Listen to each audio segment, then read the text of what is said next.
Asia in Ghost Recon 2026. And will it actually be bigger and denser than Bolivia and Auroa? That's what insiders and leaks are hinting at. Asia in Ghost Recon 2026 isn't just green jungles and tired Vietnam cliches. And let's start with the main thing. In Breakpoint and even Wildlands, we already had fairly dense, almost Vietnam-like biomes. But every time, something stopped them from feeling truly thick, humid, and alive. The kind of environment where you could genuinely get lost or hide, even from a helicopter. I mean, if the foliage disappears the moment you get within a couple of meters of it, what are we even talking about? Like it's some kind of convenience worth sacrificing immersion for. Personally, I'd much rather keep clipping through leaves than feel like I'm playing Genshin. In arcade games and third person, fine, maybe. But in the first person mode we're supposedly getting? No. I get it. Back then, the engine limited a lot of things. And to be fair, Ubisoft's progress since Wildlands is genuinely impressive.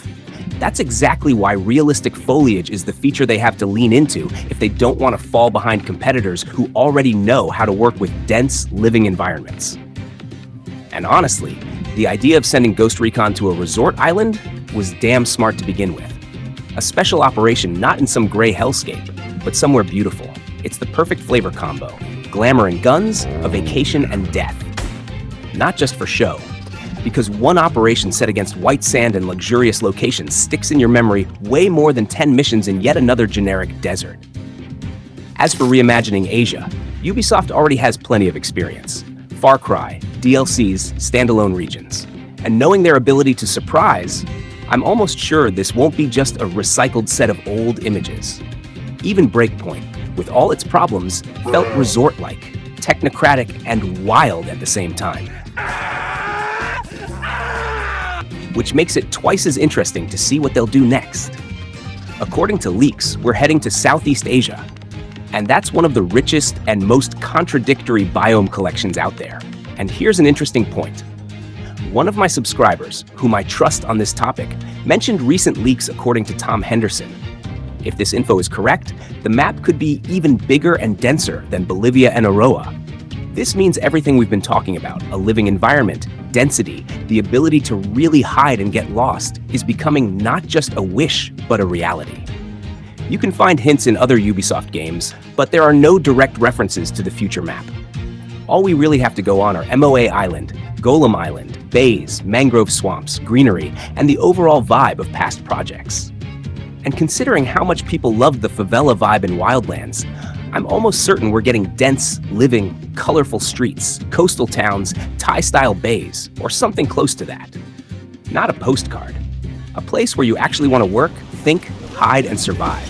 Even in Ghost Recon Breakpoint, drones and autonomous vehicles didn't break the atmosphere. They actually added tension. At night, in dense areas, they weren't just enemies. They were pure suspense that stuck with you. And if it already worked back then, in Ghost Recon 2026, somewhere in bamboo groves, especially at night, we could be in for real Star Wars. If Ubisoft gets the Asian biome right, we won't just get a pretty map. We'll get a living environment, a fresh vibe, and new tactical possibilities. Not another set of identical houses, gray interiors, and copy-pasted presets. Because in both Wildlands and Breakpoint, over time, a sandbox feeling with repeating patterns starts to creep in. You begin to recognize rooms, memorize routes, and at some point, you catch yourself being bored, like you're not a tourist in this virtual world anymore, but a manager reviewing a project and going, yeah, tweak this here, change that there, and maybe add a couple of props over here. And that's where Rainbow Six is a good example. Some maps there aren't fully memorized, even by pros who've been playing for 9 years. Because of the density, saturation, and pacing, where you always have to act here and now. Breakpoint already started feeling out the Asian setting. Bays, mangroves, islands.